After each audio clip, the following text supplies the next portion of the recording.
बिस्मिल्लाहिर्रहमानिर्रहीम। आज का हमारा टॉपिक है जी मीज़ल्स, खसरा। यह मेडिकल की लैंग्वेज में इसको रुबियोला इन्फेक्शन भी बोला जाता है। सबसे पहले कि खसरे की क्या वजूहत हैं, किस वजह से होता है। ये एक वायरल डिजीज़ है, वायरस है, जो कि एक इंसान से दूसरे इंसान या एक पेशेंट से दूसरे पेशेंट में थ्रू ड्रॉपलेट इन्फेक्शन शिफ्ट होता है। दूसरा क्वेश्चन कि वो कौन से लोग हैं जिनमें ये ज़्यादा सिविरिटी के साथ आ सकता है या ज़्यादा हाई रिस्क है। सबसे पहले वो बच्चे जिनके अंदर विटामिन डी की डेफिशिएंसी हो। नंबर दो, इम्यूनो कम्प्रोमाइज पेशेंट, जैसे एड्स वगैरह के पेशेंट होते हैं, टीबी के पेशेंट्स हो सकते हैं। नंबर तीन पे जो है प्रेग्नेंट वोमेंस। उसके बाद चौथे नंबर पे मेल न्यूट्रिशन चाइल्ड, वो बच्चे जो सोकड़े का शिकार हो, इनमें ज़्यादा चांस होते हैं। अब अगला क्वेश्चन है जी, सिम्टम्स क्या अपेयर, साइन और सिम्टम्स क्या अपेयर होंगे बच्चों के अंदर। जब भी किसी बच्चे को मीजल स्टार्ट होगा, सबसे पहले उसे नज़ला ज़ुकाम होगा, क्योंकि जितनी भी वायरल डिजीज़ हैं उनमें हमेशा प्रेजेंटेशन जो होती है वो स्टार्ट नज़ला ज़ुकाम से ही होती है। दूसरे नंबर पे बच्चों में हाई ग्रेड फीवर होगा, 103 से लेकर 104 सेंटीग्रेड तक बच्चे में, फ़ारेनहाइट तक बच्चे में फीवर हो सकता है। तीसरा, बच्चे में खुश्क खांसी या प्रोडक्टिव रेशे वाली खांसी अपेयर हो सकती है। चौथे नंबर पे जो है बच्चे की आइज़ का इन्फेक्शन हो सकता है, कंजक्टिवाइटिस, आंखें लाल होना शुरू हो जाएंगी। पांचवा, कॉप्लिक स्पॉट्स बनना शुरू हो जाते हैं मुंह के अंदर। छठा, जिस्म के ऊपर जो होता है बच्चे के, वो लाल रंग के निशान अपेयर होना शुरू होते हैं, जिसका म्यूकोपेपुलर रैशेस बोलते हैं, और ये स्टार्ट फेस से होते हैं और फिर आहिस्ता आहिस्ता ये नीचे की तरफ पूरे जिस्म पे फैल जाते हैं।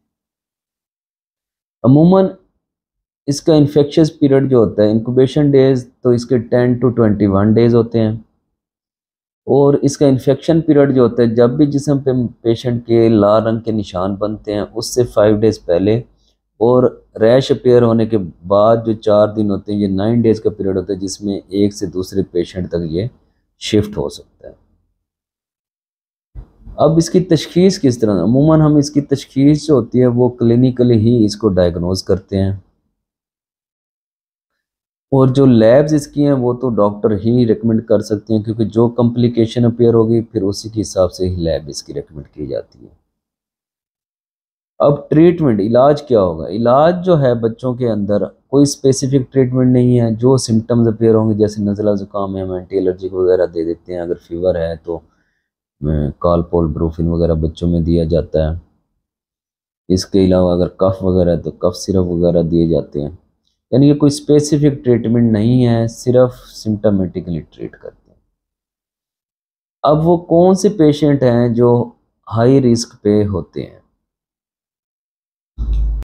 अब अगला क्वेश्चन है जी कि अगर बच्चा वैक्सीनेटेड है तो फिर तो जो कि 9 मंथ पे और 15 मंथ पे हम बच्चों को MMR, मीजल, मम्स, रूबेला की वैक्सीन लगाते हैं, उनकी तो बचत हो जाती है, उनमें कॉम्प्लिकेशन कम डेवलप होने के चांस होते हैं। वैक्सीन लगाने का मतलब ये हरगिज़ नहीं है कि आपके बच्चे को मीजल्स नहीं होगा। वैक्सीन लगवाने का मकसद ये होता है कि आपके बच्चे में खुदा न खास्ता अगर खसरा हो तो कॉम्प्लिकेशन डेवलप ना हो, तो वैक्सीन उससे बचाती है, यानी कि बड़े नुकसान से बचाती है। अगर तो बच्चा नॉन वैक्सीनेटेड है तो फिर जो कॉम्प्लिकेशन इसमें डेवलप होती हैं वो इंतहाई ख़तरनाक होती हैं, जैसा कि वायरल इंसेफेलाइटिस या वायरल इंकेफेलाइटिस भी बोलते हैं, गर्दन तोड़ बुखार भी बोलते हैं। दूसरा, ओटाइटिस मीडिया, कान का इन्फेक्शन। तीसरा, बच्चे में नमूनिया डेवलप हो सकता है। चौथा, बच्चों में प्रोटीन इंटरोपैथी हो सकती है। तो ये मोटी मोटी ख़तरनाक किस्म की कॉम्प्लिकेशंस हैं जो कि मीज़ल्स के वायरस की वजह से हो सकती हैं, और ये अमूमन ज़्यादातर नॉन वैक्सीनेटेड, जिन बच्चों को वैक्सीन नहीं लगी होती, उनमें ज़्यादा होता है। अब अगला क्वेश्चन है जी, हम अपने बच्चे को कैसे खसरा से बचा सकते हैं, कि how can prevent the child from measles. सबसे पहले जब भी आपको पता चले कि आपके किसी एक बच्चे को खसरा हो गया है तो आपने अल्कोहलिक पैड्स का यूज़ करना है हैंड्स के ऊपर, हैंड वॉशिंग करें और फिर अल्कोहलिक पैड्स का इस्तेमाल करें, साफ़ करें हाथ। दूसरा ये है कि जब भी आप मीज़ल्स के पेशेंट्स को डील कर रहे हो घर पे तो मास्क का इस्तेमाल करें।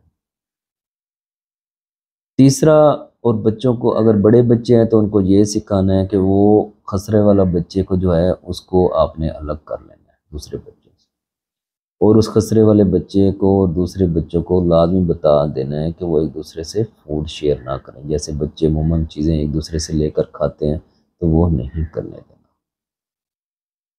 चौथा ये है चौथा ये है कि कभी भी मीज़ल्स वाले पेशेंट को आपने टचिंग नहीं करनी, हाथ नहीं लगाना विदाउट ग्लव्स।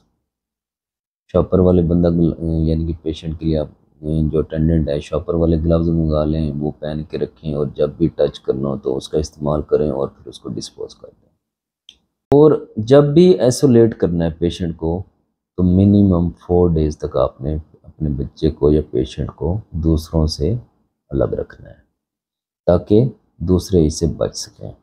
और लास्ट ये है कि मैक्सिमम कोशिश करें कि अवॉइड करें, अगर किसी में घर में किसी को खसरा है और आपको पता चल गया है तो कोशिश करें 4-5 डेज़ तक वहाँ पे विज़िट ना करें या आपका बच्चा वहाँ पे विज़िट ना करे, क्योंकि नेबरिंग बच्चे होते हैं एक दूसरे के साथ खेल रहे होते हैं तो ये फिर ज़्यादा चांसेस होते हैं शिफ्ट होने। मिलते हैं नेक्स्ट वीडियो में। उम्मीद काफ़ी है आपको इन्फॉर्मेशन बहुत अच्छी मिल गई होगी मीज़ल्स के मतलब। मिलते हैं इंशाल्लाह नेक्स्ट वीडियो में। टेक केयर, अल्लाह हाफिज़।